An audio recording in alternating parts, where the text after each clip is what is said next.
Hello guys, Null'n Void here, or Brother Utah, depending where you're watching this from. And today I will be covering the extensive details into my newest release, the Action Input Template. Now, I've been talking about this a lot and posting, this is the second video on it already. However, I'm posting this now after a concerned commentator commented that the last tutorial wasn't quite sufficient, which makes sense.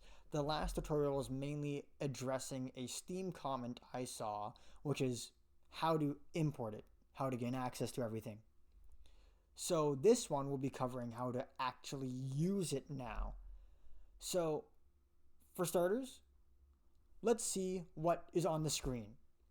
We can immediately read that there is a 5 input timer in all of these comments. Okay, what does this mean? So, in fighting games, whenever you're in a fighting game and you use a motion input, you can hear directions referred to in a notation number-based style. So, an example, 5 is idle. You're sitting and you're not pressing anything, you're not moving, you're doing nothing. That is 5. Next on the notation is everything else. It goes from 5 all the way from 1 to 9. The notation style is 1 to 9. A good way to reference this notation style is your number pad on your keyboard. On your keyboard, the number pad is an excellent example of where each number resides. So 6 is if you're going forward, 4 is backwards, 5 is neutral, 8, 2, up and down, the whole shebang. Now, there's another little demo on screen here that also tells us what each notation is if you're watching this on a mobile device. But just get for reference that it's just a circle. It's a giant circle. So next we'll read on what's happening in this action. So this is the 5 registry. So on the first frame of idle, on frame 1, it'll set 5 to true and set this integer input timer to 16. We will go over what the input timer is later. There will be a timestamp for you guys to quickly scuffle over to if you would like to go see that now. Finally, these extra comments are telling us that at the end of our idle timeline, we want to make sure we have skip actions true. Now, this is so we don't constantly reset idle or reset 5 to true so we can buffer things. If you're waiting in the idle for too long, you're not getting 5 back. You have to enter idle in order for 5 to be true. Next, we'll go into our events tab to see how everything is read and what everything does. So here, nothing to worry about in begin, play, or on death. These are empty. Everything happens in the update. The reason why everything happens in one single event, the on update event, is in Smack Studio, the animation timelines run at 40 frames per second. However, the game itself, as well as everything registered in on update, runs at 60 frames a second. So one tick is 1/60th of a second. The reason why I have it in the on update is so you can have the easiest and smoothest as well as most accurate inputs. That, and it removes clutter from any timeline on the animation timeline if you want to add other actions, so on and such forth. So let's start reading what everything does. Now immediately when we open this tab, there's a lot going on. There's comments, numbers, ifs, else ifs. What's going on here? So remember how I mentioned we would be talking about the input timer? Well, now we're here. I've put the input timer to be the first read of the on update command, so that way it reads it first and prioritizes this.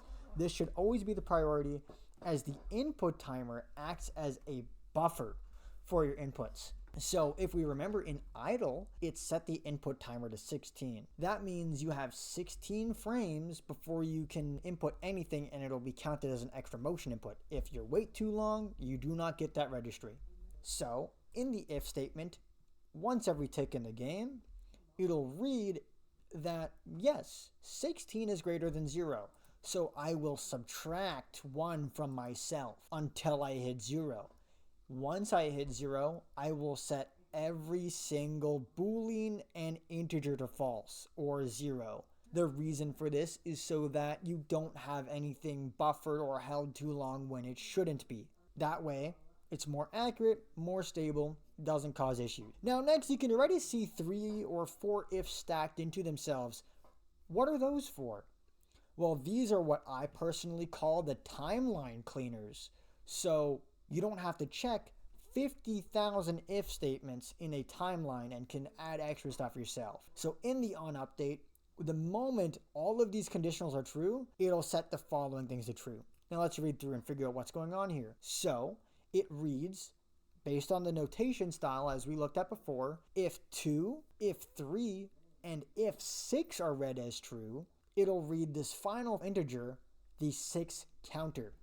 Now the 6 counter is mainly here to allow us to gain access to a notation or motion input known as a dragon punch, which is a 6-2-3, not a 2-3-6. Now, why would we need to read 6 twice? Well, you see, when you input a dragon punch on keyboard, 6 is inputted twice. Same with 3, ironically enough. If you press 3 on a joystick or on a keyboard in Smack Studio specifically, it is read as 2 and 6. So, with that being taken care of, it'll check if it's equal to 1, it'll set a Boolean QCF completed to true. QCF refers to quarter circle forward. Else if the 6 count is greater than 1, so if it's equal to 2, it'll read 2 more conditionals. If 5 and else. So if 5 is true, it'll set Electric Wind God Fist to true. This is mainly a reference to the Tekken series where Kazuya has a unique and mildly difficult motion called the Dragon Punch but with a star, I suppose. Mainly referred to as Electric Wind God Fist, Demon Wind God Fist, depending how well you input it. I like to look at it as just a Dragon Punch with a star. The star input refers to as 5. So, if 5 is true, sets Electric Wind God Fist to true. However, if that is not the case, it'll set Dragon Punch to true. That is because, as mentioned earlier, a Dragon Punch reads 6 twice. Next, this is for Q quarter circle back, and how we read quarter circle backs is because turning around in Smack Studio has 1 frame of delay, meaning we can use that single frame to read a backwards direction. This allows us to get quarter circle back. Now we get to the input registries. This is where things become a little spooky, a little scary, the code's a bit strange. All these do is check your facing direction and which key is hit for the frame event, not held down. So the moment you press a movement-based direction, it'll do the following that is read here. If you're facing right and you press the right key, 6 will be set to true, and it'll add 1 to the 6 count variable. It'll also set the input timer to 16. Now, the reason why I chose 16 in this case is because it is the easiest and most effective number to reach for controllers. On keyboard, action inputs are super easy in Smack Studio, but for controllers, because dash is based on the input strength of your motion stick, it will make you sprint. So I set it to 16 so you can do a slight little nod and it'll work easier for you guys. Now, if left key is hit, 4 will equal true. This else here is just the reverse of the first bit because you're facing left. This is roughly the same for every other input registry. The only one that's different is down and up, or 8 and 2, is typically in most fighting games you can hold down those inputs and it'll constantly set that registry to true. So in this case, it reads if down key is down, it'll constantly be setting 2 to true. And the same is true for 8, which is if you're holding up, 8 will be set to true. And it's a 16 input timer as well. The same thing applies to the 1, 3, 7, 9 registries, except they read 2 inputs in one, a down a right, a down a left, based on facing direction once more. That's just about it. 1 and 3, same thing, all that stuff. And then now we get this really unique piece I put in there. For those who play Street Fighter and play a lot of fighting games, they know what charge moves are, which is where you hold down an action and then flick to the opposite direction and press attack. In this case, I've made a charge timer for you guys. If charge timer is greater than 60, it'll set a Boolean to true. Now, in order to add charge timer, you could simply go into this if statement, and typically charge timer will be done on motions that can be held down for. So up 2 and 8 would be a good example. You could just check if down key down, add to variable, such as this. You would want to add to variable, and then you would add 1 to the motion that is desired. The reason why it's only 1 is, like mentioned before, this game runs at 60 frames a second, so 1/60th of a second, that'll be added every 60th of a second. Now, how do we go about actually reading the inputs? So if you remember the timeline cleaners, you could go into the actions tab of your character and read these timeline cleaners. So you don't have to read 700 ifs. All you have to check is if those registries are true. So we could see if QCF, if Dragon Punch, if QCB, if E-Win God Fist, rinse and repeat. Now, like I mentioned earlier, if you're on the ground, you want to flip direction. This really only applies to jab and neutral special. I recommend putting these onto the neutral attacks. You can put them on tilts, but the C stick determines the direction in that case. If you're in the air, you don't want to flip direction because you don't automatically turn around in the air. That's why we have back air. And then E-Win God Fist allows us to read the input timer again, which allows us to have a input window to make a perfect input. So regularly, if you pay close attention to the ground, if I try to do an electric Wind God Fist, you'll see a small dust ring. In fact, let me make it a bit more visible for you guys.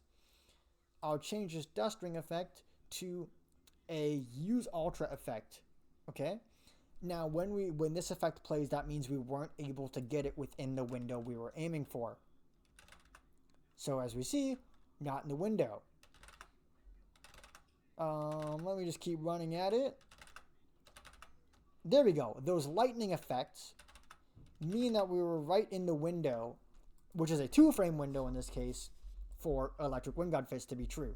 So this can be also applied to Quarter Circle Back, Dragon Punch, QCF, to have a specific version of it that plays during a window. That's pretty much all there is to this. If you want to have it go to other moves, you just give it a go to and play, and it'll go to another move. And remember, the timer will set it to false by default, so don't worry too much about it being like, oh, do I have to set the variables false at the end? No, that is not the case. Everything sets to false on a timer. Now, just some little thing I added to our beloved action input template. I added some free timelines for you guys to go in and add extra input attacks just in case you run out of space within every other timeline provided. This has been the tutorial on what everything does, the deep dive into the action input template. If you have any more questions, any more concerns, my ears are open, and feel free to leave them in the comments below. This has been Null'n / Brother Utah. Thank you for watching. I will hopefully see you all in the next video. Bye.